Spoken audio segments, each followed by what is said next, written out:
Ao assumir, a ministra da Secretaria de Direitos Humanos, Maria do Rosário, falou da necessidade de uma comissão da verdade para pôr luz no período do governo militar.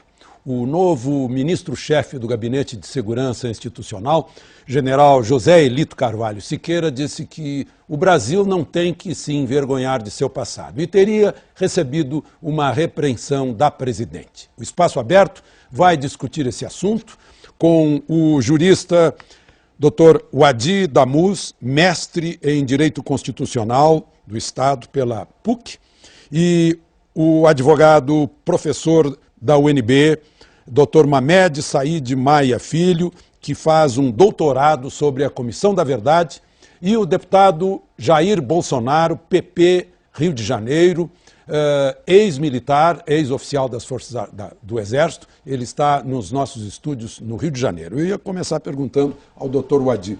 Doutor Wadi, Comissão da Verdade. Verdade não é algo relativo, que tem dois lados? Vai ter a verdade dos militares, digamos, e a verdade dos que estavam na clandestinidade. Como compatibilizar isso? Alexandre, é verdade, essa afirmação é verdadeira, né? Há sempre, em lados opostos, cada um tem a sua verdade.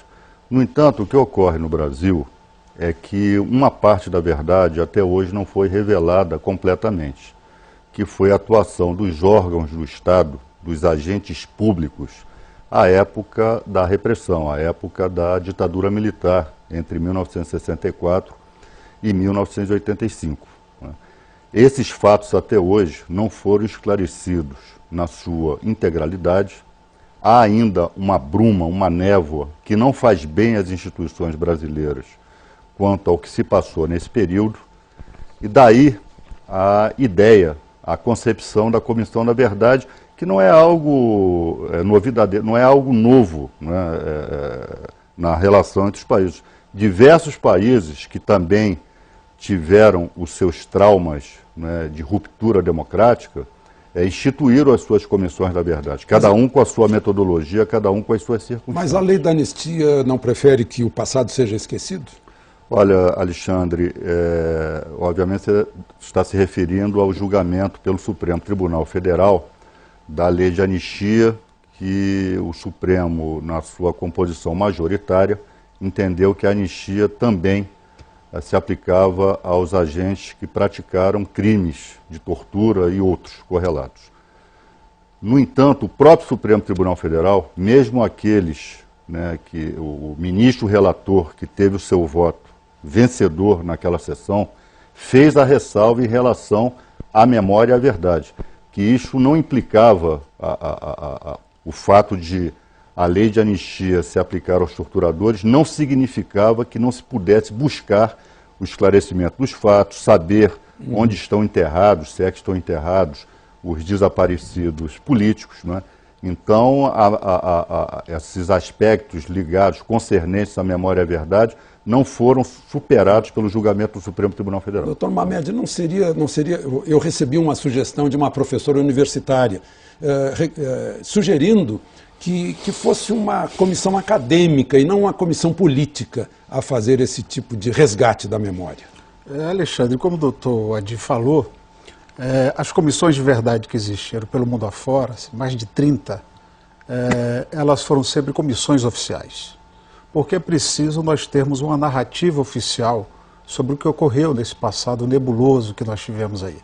Eu creio que a reconciliação nacional, a pacificação da sociedade, ela só vai estar completa quando nós tivermos a plena revelação dos fatos. O Brasil precisa se encontrar com esse passado. Você falou da lei da anistia. A anistia visa a reconciliação, mas a anistia não é esquecimento. A Corte Interamericana de Direitos Humanos, o direito internacional, rejeita essa ideia de uma anistia amnésica. Certa vez eu perguntei a Brizola sobre o recebimento de dinheiro cubano, que teria sido desviado por ele. Ele me respondeu assim: mas companheiro, o que é anistia se não esquecimento?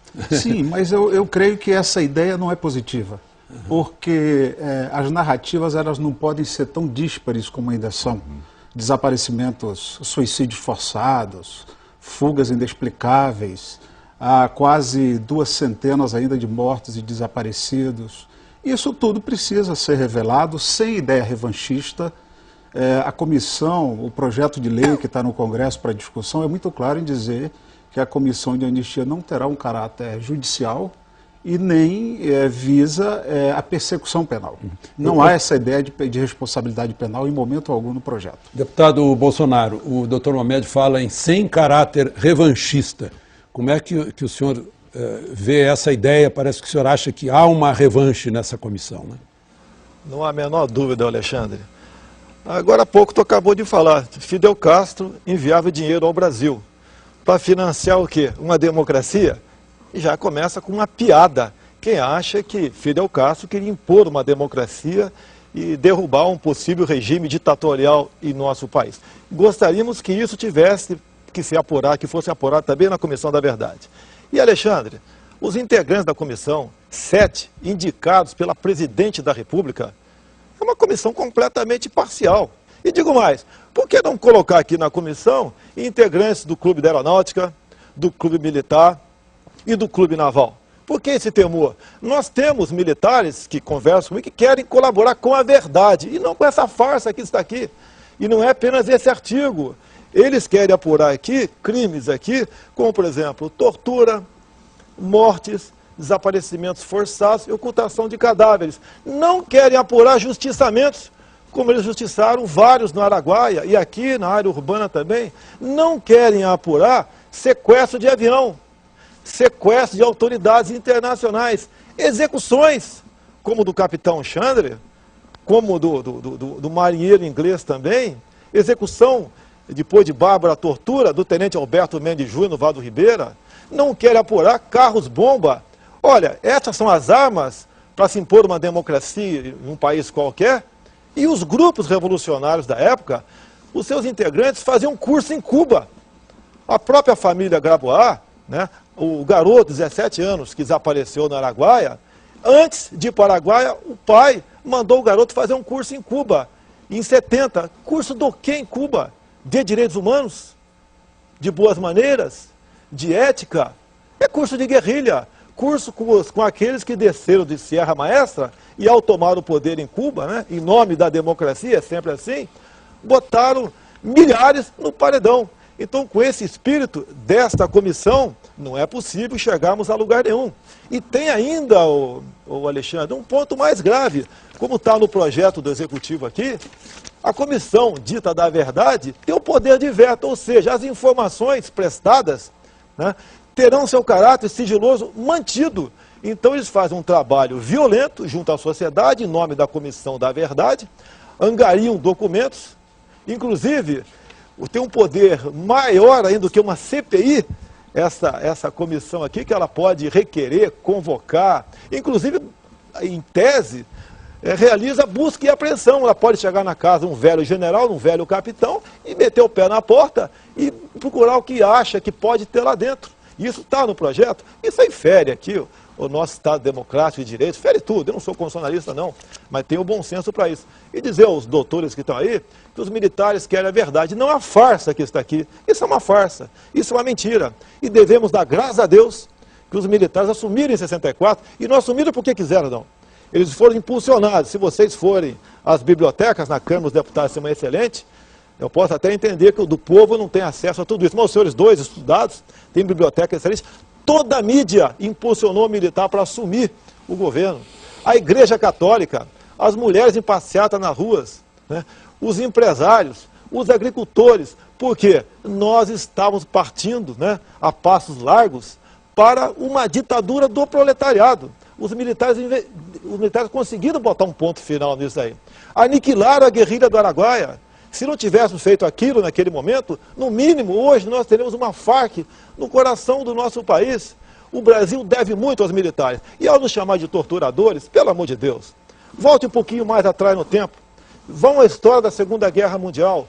O valente e bravo soldado alemão, não podemos discutir isso daí, preferia se entregar ao soldado brasileiro, porque era tratado com dignidade. Ou seja, nós tratávamos até os temíveis alemães com dignidade. E nesse governo nosso, nós assumimos, fomos impulsionados a isso e entregamos. Não se tem notícia em país no mundo qualquer que um Estado, que um regime forte entregou para a democracia, né? Anistiou a todos, inclusive muitos que eles não queriam anistiar, o militar foi além do que era proposto pelo Congresso naquele momento e trouxe todos para cá, e agora vocês partem para um revanchismo barato. Nós não podemos admitir isso aí, isso é uma farsa. Se não tem medo da verdade, vamos botar os integrantes nossos na comissão, abrir tudo que chega lá ao público, tudo.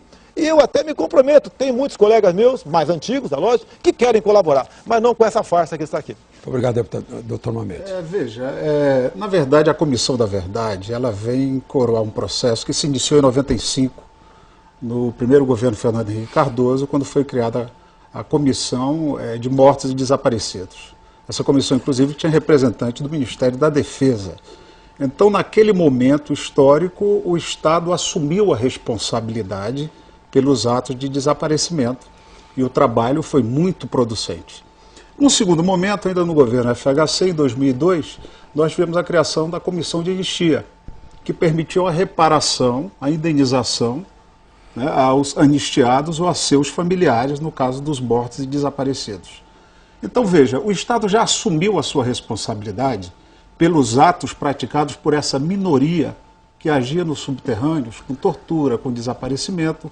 Quando o agente público ele pega um cidadão, ele tem que levá-lo a julgamento, não assumir isso a ele. Acho que essa é a questão que o deputado Bolsonaro levanta, que de um lado havia quem quisesse manter a ditadura militar e de outro lado havia quem quisesse implantar uma ditadura ao estilo cubano. Mas, Alexandre, eu acho falsa essa questão de querer confundir as Forças Armadas com esses atos nefastos que ocorreram de setores minoritários do regime. Não, inclusive porque tinha polícia civil, polícia militar. Outro dia eu estava lendo um depoimento do general Moraes Rego, que foi chefe do gabinete militar do presidente Geisel, e do general Otávio Costa, onde ele dizia exatamente isso.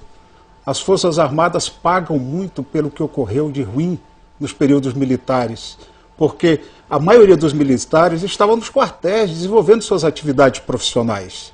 Mas essa minoria tenta trazer para a vala comum do DOI-CODE, dos órgãos de informação, que promoveram a tortura, graves violações aos direitos humanos, o conjunto das Forças Armadas. A tortura que continua até hoje, exato, num determinado meio policial. Porque hoje, por exemplo, o Exército ele já tem uma credibilidade, as Forças Armadas, que está sendo resgatada, diferente das polícias militares, que ainda tem muito que trabalhar, por conta dessas violações de direitos humanos que ainda ocorrem nesses setores policiais. Então, só para registrar, Alexandre, hoje a gente vê as Forças Armadas, por exemplo, envolvidas nesse projeto de sistema de fronteiras, né? No sentido de defender as nossas fronteiras, articulado com a questão da agricultura, da defesa dos índios, né? O Exército construindo estradas, hospitais nos rincões do país. Então, são as Forças Armadas se profissionalizando naquilo que é o seu papel básico, a defesa da pátria, e ao mesmo tempo a questão da segurança interna, de forma pontual, sem ferir a Constituição, como está ocorrendo no Rio de Janeiro. Última instância de Nós defesa não da lei da podemos jogar na vala comum dos torturadores,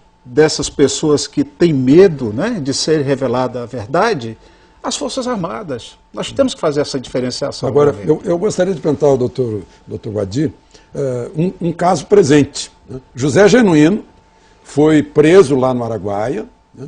Foi torturado, mas não menciona isso no currículo dele, não usa como currículo, digamos assim. Teve uma posição na Comissão de Defesa Nacional que lhe valeu medalha Santos Dumont da Força Aérea, medalha Tamandaré da Marinha e principalmente medalha Pacificador, que foi dada também a quem o prendeu. Né? Então, Zé Genuíno não seria um símbolo disso e agora é convidado pelo ministro da Defesa para ser o seu braço direito. Mas eu deixaria a resposta para logo depois do nosso intervalo comercial. Doutor Wadi Damu, presidente da OAB do Rio de Janeiro, como é que o senhor vê o caso José Genuíno? Ele não é um símbolo da anistia? Verdade. Inclusive, o exemplo do Genuíno ilustra exatamente o que o professor acabou de sustentar aqui. Né? Nós não podemos confundir a ação de terroristas do Estado, né, fardados naquela época, com a maioria... Mas essa parece que é a questão que o Bolsonaro levanta, porque só se fala no terrorismo do Estado e não se fala no terrorismo da clandestinidade. Alexandre, nós vemos que o deputado está muito bem informado, né? todos os fatos aí relatados por ele, né, foram fatos apurados dessa ou daquela maneira, muitas vezes, o nome de quem foi fuzilado lá, obtido sob ao tortura. Zé Pereira e por aí vai. E muitas informações obtidas sob tortura. Em relação, nenhum dos militantes, à época chamados de terroristas, né, pela ditadura militar, nenhum deles jogaram uma negou. bomba no aeroporto de Guararapes. Não, mas todos esses fatos são apurados. Sabe-se a autoria, sabe quem sequestrou o embaixador, sabe quem assaltou o banco, sabe quem Gabeira, fez a ação armada. ele falou sobre isso. Então, em relação a esses cidadãos que um dia se levantaram por suas razões, né, pegaram em armas, enfim, para derrubar um regime ditatorial, as ações dessas pessoas todas estão devidamente descritas, as autorias dos fatos que lhes são imputados, não há dúvida em relação a isso. Não há dúvida em relação a isso. Todo mundo sabe disso. Inclusive, isso foi relatado aqui. Agora, o que nós estamos tratando, e para apurar crimes praticados por cidadãos comuns, existe a polícia, existe o Poder Judiciário, existe o Ministério Público.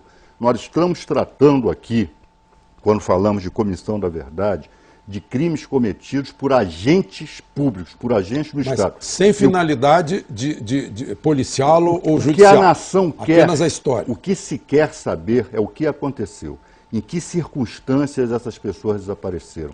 E o que se quer fazer é justiça, não a justiça, meramente a justiça de penalizar quem praticou esses crimes, mas a justiça de dar uma sepultura digna a essas pessoas. Isso é um direito consuetudinário, isso é um direito da civilização, conquistado pela civilização. As pessoas terem uma sepultura digna, localizada, em que seus entes queridos possam lá colocar flores, possam lá fazer os seus ritos, enfim. Essas pessoas não têm esse direito. Os familiares dessas pessoas, a eles, não foi dado esse direito porque esses seus entes queridos um dia desapareceram. Sem deixar vestígios. Bolsonaro, se essa comissão tivesse os dois lados, o senhor concordaria com ela? Resgate da verdade com representantes dos dois lados. Sim, eu e os representantes, os presidentes de clubes militares, nós colaboraríamos, inclusive. Tem muito caso que não está esclarecido. Você pode ver, não vamos nem passar para hoje em dia. Você pode ver 2 pesos e 2 medidas. Na comissão aqui, os integrantes têm que estar comprometidos com a democracia e com os direitos humanos. E este governo tudo fez para encobrir o caso Celso Daniel, que ele foi, mais do que claro, que ele foi sequestrado, torturado barbaramente para revelar dossiês, e depois foi executado. E depois o advogado Grignal esteve na região de Santo André para transformar aquilo em um crime comum. Então eles não querem a verdade. Dizer também ao professor que ele está equivocado. As Forças Armadas não estão resgatando credibilidade nenhuma. Em qualquer momento da história do Brasil, as Forças Armadas sempre estiveram nos primeiros lugares, no tocante ao respeito e admiração do cidadão. Inclusive o presidente Médici, quando ia ao Maracanã, ele era aplaudido. E vocês chamam isso, um presidente que estava no auge da tortura, execução. Na verdade, não. Na verdade, estava no auge dos movimentos subversivos e guerrilheiros de terroristas em nosso país. Foi daquele momento no governo Médici, que tivemos o recrudescimento, né, de terrorismo, carros-bombas, sequestro de autoridades. Tem caso que está nebuloso ainda. O caso do carro-bomba que matou o Sentinela, no QG do 2º Exército, lá em São Paulo, o Mário Cosel Filho, está nebuloso até hoje. Tá? Vocês têm ministros hoje, como o Carlos Mink, que participou de latrocínio no Banco Bonfort, aqui no Rio de Janeiro. Então tem muito caso, está nebuloso. Se pegar 1000 garotos de uma escola do 2º grau hoje em dia e perguntar, já houve sequestro de avião no nosso país? Vai falar que não. Você pode ver, o caso aí do embaixador Sérgio Vieira de Mello, morreu lá em Bagdá com carro-bomba, foi uma comoção nacional. Agora o carro-bomba que matou Mário Cosel Filho, ninguém quase sabe disso. Então nós queremos toda essa verdade e as circunstâncias. Não fale em tortura, porque hoje em dia, qualquer bandido aí, quando vai para um tribunal de júri, quando se lê o depoimento dele, naquele primeiro momento que ele foi preso, ele fala, esse depoimento foi conseguido através de tortura. É o argumento que vocês usam. Não me fale em preso político. No regime militar existia a detenção por vadiagem. Então esses guerrilheiros, esses que faziam curso em Cuba, andavam com documentos falsos. Quando participavam de suas atividades criminosas e acabavam sendo mortos, eram enterrados como indigentes. Por quê? O João da Silva não existia. Não, a Mariazinha não existia, então acabava sendo enterrado como indigente e hoje transformaram-se em presos políticos. Olha, meu Deus do céu, o que vocês falam sobre o Farinas lá em Cuba, né, que o pessoal do PT, a cúpula do governo, frequenta Cuba, em especial em tempo de férias? O que fala em direitos humanos lá? O que o governo fez no tocante ao não apedrejamento aí daquela senhora iraniana?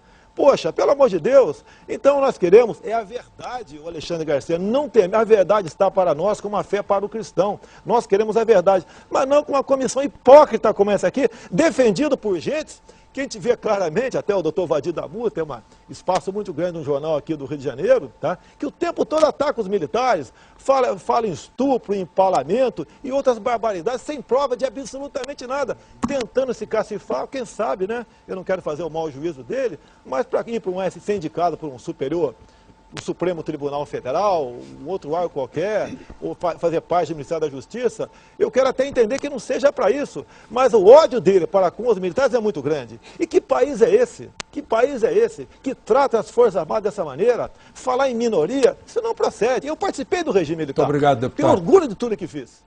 Doutor Vadir, para responder, infelizmente estão me avisando que o nosso tempo está se esgotando. Eu obviamente não vou aqui entrar em bate-boca nem cair em provocação. Obviamente temos maior apreço pelas Forças Armadas, é o contrário. Essa geração das Forças Armadas, quem não teve nada a ver com aquilo, quer ver tudo aquilo apurado, né?